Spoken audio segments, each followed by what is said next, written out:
Ill Will by Dan Chaon. Let's talk about it.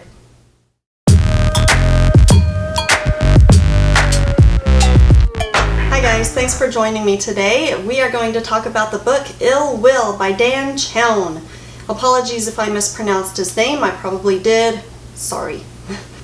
I was going to try real hard not to spoil this book, but it's the kind of story that leaves you disoriented, confused, and I believe that that's all by design on the part of the author. So for me to talk about any part of this book is going to give away key plot points. It's going to kind of give away some of the mystery, so be forewarned, there will be spoilers in this talk because I just have to talk about it in its entirety with you guys. Here's a brief synopsis. It follows Dustin. When he was a kid, 30 years ago, his family was brutally murdered. His parents were both murdered. His cousin's parents were both murdered while they were all out camping. The murder was never officially solved, but they thought that one of the other kids, Rusty, did it. He was put away for many, many years, and now, 30 years later, it turns out that he's being exonerated. Rusty didn't do it after all, so they say.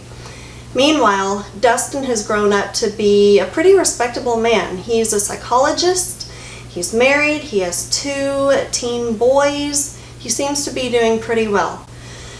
Well, we know how this kind of goes in stories. Pretty well descends really quick into not well at all. So our main character, Dustin, has a few things working against him. One is that he is very malleable. He's not a trusted witness at all. He's completely unreliable. So we see in the flashbacks scenes of him being coached and changing his story and guided into this Satanism story, and to the point that he believes what he's saying without even realizing that he's being guided there falsely. So he is not to be trusted at all. The second thing is when he loses his wife, he loses the best part of himself. I mentioned earlier that he becomes unmoored. I think she was what was sticking him to life. She was what was helping him get through as an adult.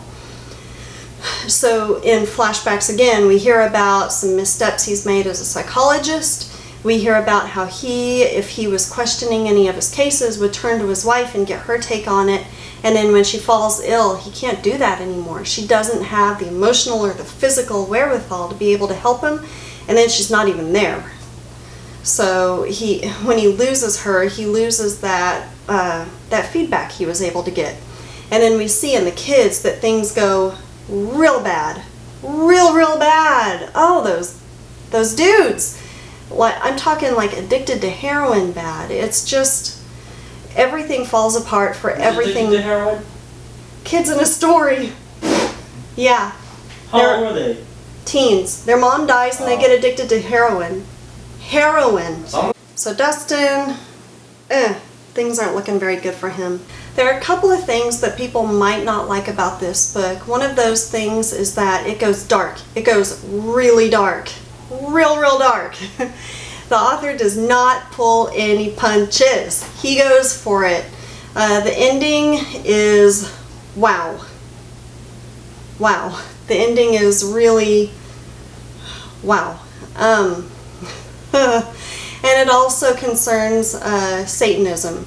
Now this is the kind of Satanism that was a popular urban myth whenever I was a kid. I remember it was kind of like the equivalent of the razor blade in the Pepsi can, or watching out for all sorts of demons that go bump in the night.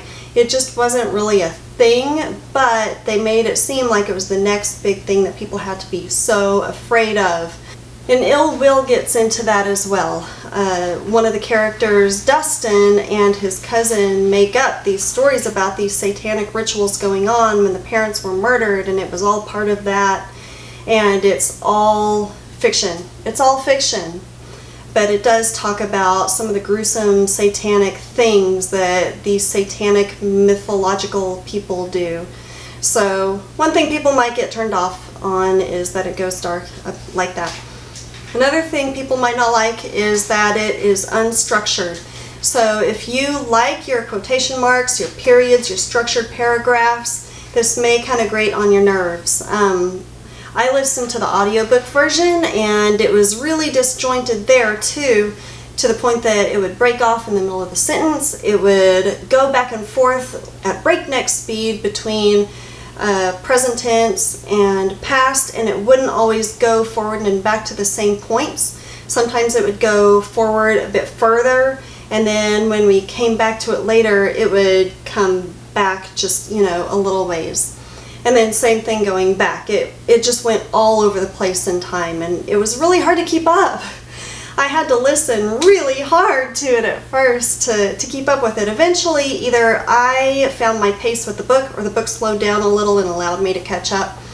And I was able to get into it pretty well, but it was a challenge getting into it. I've heard that the print version is kind of unorthodox also. It has columns that you have to read, and it's just not your regular book that you're used to. So, if you like a structured book, that might kind of grate on your nerves. Another thing people might be kind of turned off by is that one of the murders goes unsolved. Now, that's kind of a trend I've been seeing in books lately, like Universal Harvester, Idaho. It's kind of more of an atmospheric book. There's not really a big whodunit, even though it starts off seeming like there might be a big mystery to be solved, but then the mystery kind of sizzles and exists in the ether and is never solved, and people just kind of float along to the end of the story. I wouldn't say that necessarily happens here. There's no sense of normalcy to it. It doesn't float along in the ether. It's a real and constant existence in the lives of Dustin, Katie, all the characters, but we never quite find out what happened to the childhood murder. It's really, it's confusing. I came out of the book kind of confused. In fact, I listened to the ending twice just to figure out, A, what was going on, and B, to just confirm that what I thought I just heard was actually what I heard. Ooh. Here's some things I loved about the book. One thing I loved in particular was the character development. He really puts layers upon layers on these people. Dustin has so many layers to him. Impressionable kid, adult trying to be respectable, adult kind of losing it, adult completely blind to his kids, adult who's not very good at his job, adult who tries really hard to be good at his job and comforting to people. There are just so many different pieces to Dustin that you see. And it's a real testament to the author's talent that he's able to draw such a rich character out of him. Another thing I loved about the book is that he goes really dark. He goes really, really dark. I like it when an author goes there. They just go there. I mean, they're not afraid. They do it. He does it. My dark, dark soul appreciates things like that. For some people it might be a bit much, but I liked it. So, Ill Will. Have some chills, have some thrills, and a little bit of spills too. Give it a read. Let me know what you think. Let me know if you're confused by it. People seem to take really opposing views on this. They love it or they hate it. And then, of course, there are a few who are kind of like, what? Let me know what you think. Thanks for watching. I appreciate it. Catch you next time. Bye.